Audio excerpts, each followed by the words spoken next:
ప్రస్తుతం ఆంధ్రప్రదేశ్ రాష్ట్రంలో జరుగుతున్న తాజా రాజకీయ పరిణామాలపైన మాజీ ఎమ్మెల్యే వైఎస్ఆర్సీపీ యువ నాయకులు జక్కంపూడి రాజా గారు మనతో ఉన్నారు. వారి మాటలను తెలుసుకునే ప్రయత్నం చేద్దాం. నమస్తే సార్.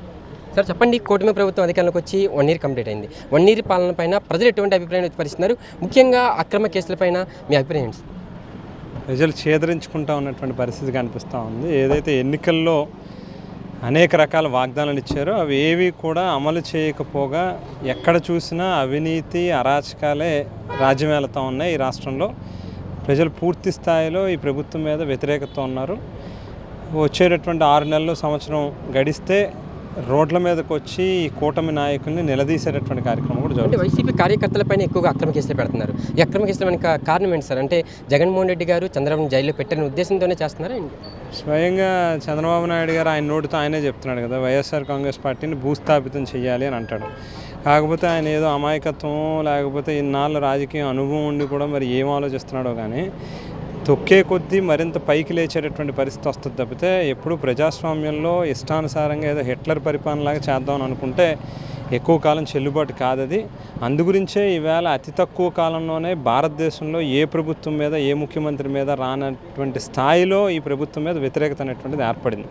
వైఎస్ఆర్ కాంగ్రెస్ పార్టీ శ్రేణుల్ని ఎంతగా బెదిరించాలి అని అనుకుంటే ఈవేళ ప్రతి కార్యకర్త కూడా ఈ ప్రభుత్వాన్ని ఎదిరించేటటువంటి పరిస్థితి ఎక్కడ చూసినా రోడ్ల మీదకి వస్తూ ఉన్నారు. ఈ మధ్యకాలంలో మనం ఏ కార్యక్రమాన్ని చూడండి, వెన్నుపోటు దినం చూడండి, లేకపోతే యువతపూర్ చూడండి, వేల కొద్దీ స్వచ్ఛందంగా ముందుకొచ్చి పార్టీ జెండాని భుజం మీద వేసుకునేటటువంటి కార్యక్రమం. యువతకి సంబంధించి ఈరోజు ఎటువంటి భరోసా ఇచ్చారు, ఏం చెప్తారు సార్?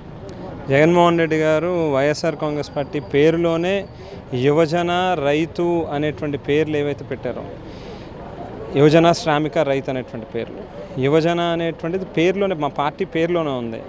యువతకి ఒక దిక్సూచిగా ఒక భవిష్యత్తుని తీర్చిదిద్దేటటువంటి పార్టీగా ఒక నాయకుడిగా జగన్మోహన్ రెడ్డి గారు యువతకి ఎప్పుడు కూడా చేయి తట్టి భుజం తట్టి ప్రోత్సహించేటటువంటి కార్యక్రమం చేస్తారు. అందుగురించి ఇవాళ యువజన విభాగాన్ని మరింత స్ట్రెంథన్ చేస్తూ రానున్నటువంటి రోజుల్లో ఈ ప్రభుత్వం చేసేటటువంటి తప్పిదాలని మరీ ముఖ్యంగా విద్యార్థులకి యువకులకి ఏదైతే అన్యాయం చేస్తూ ఉందో, ఎన్నికల్లో ఇచ్చినటువంటి వాగ్దానాలని పూర్తిగా అటకెక్కించినటువంటి పరిస్థితి ఉందో వాటి మీద నిలదీయాలి ప్రభుత్వాన్ని అనేటువంటి దిశానిర్దేశం చేయడం జరిగింది.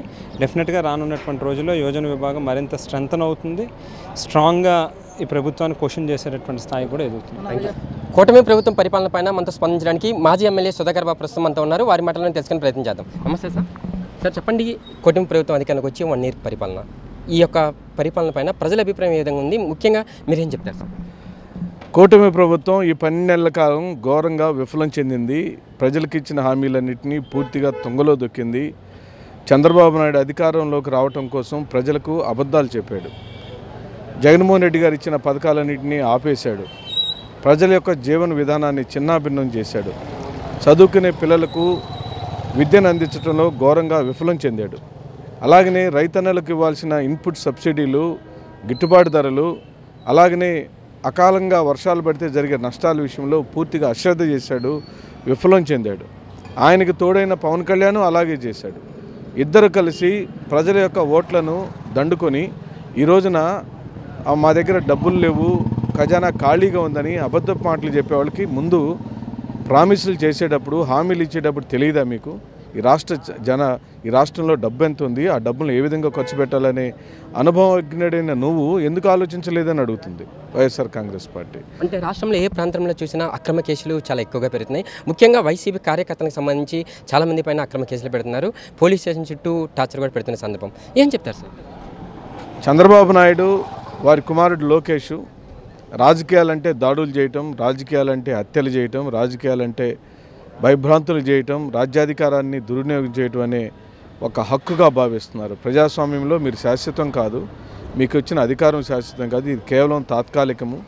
మీరు తప్పుడు హామీలు ఇచ్చి అధికారంలోకి వచ్చారు. ప్రజలు ఇప్పుడు మిమ్మల్ని చేతుకరించుకుంటున్నారు, మిమ్మల్ని గద్దె దింపడానికి రెడీగా ఉన్నారని చెప్తున్నారు. ప్రజలకు వస్తున్న జగన్మోహన్ రెడ్డి గారు వస్తున్న ఆదరణ ఏంటి? ప్రతిపక్షాలకి ఒక గుబెల్ రప్పిస్తున్న గుండెలు? ఖచ్చితంగా అండి.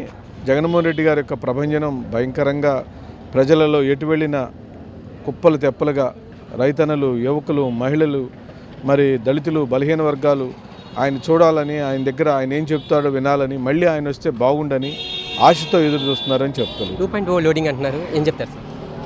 ఏంటండి 2.0 లోడింగ్ జగన్ 2.0 చాలా వినూత్నంగా, విభిన్నంగా, సరికొత్తగా, చూడముచ్చటగా ఉండబోతుంది. ఫైనల్గా చెప్పండి సార్, ముఖ్యంగా మీరు చాలా ప్రజల్లో మంచి ఆదరణ ఉన్న నాయకులు, అటువంటిది పార్టీలో చాలామంది నాయకులు ఇప్పుడు సైలెంట్గా ఉన్నా మీరు మీడియా ముందుకు వచ్చి మాట్లాడుతున్నారు. సుధాకర్ బాబు జగన్ గుండెలు ఉన్నారంట.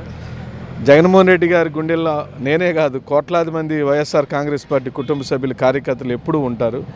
ఆయనంటే పిచ్చి ప్రేమ, ఆయన కోసం ఏమైనా చేసే త్యాగగుణం, ఆయనతో పాటు కలిసి ప్రయాణం చేయటం, ఆయనతో కలిసి రాజకీయాలు చేశామని చెప్పుకోవటం చాలా గర్వకారణం. వారి నాన్నగారితో పాటు కలిసి పనిచేసాము, ఇప్పుడు వారితో కలిసి పనిచేస్తున్నాము. ఆయనతో ఉద్వేగభరితంగా ఉంటుంది. జగన్మోహన్ రెడ్డి గారు ఒక స్ఫూర్తిదాయకమైన నాయకుడు. ఆయన చేసే ఆలోచన విధానం, ఆయన చెప్పే మాటలు, లోపల కార్యాచరణ ఇచ్చే విధానం వినూత్నంగా ఉంటుంది, సరికొత్తగా ఉంటుంది. ఆయన భావజాలం దళితులకు, బలహీన వర్గాలకు, మైనార్టీలకు, షెడ్యూల్డ్ ట్రైబ్స్కు చాలా దగ్గరగా ఉంటుందని సందర్భంగా నేను మనవి చేస్తాను.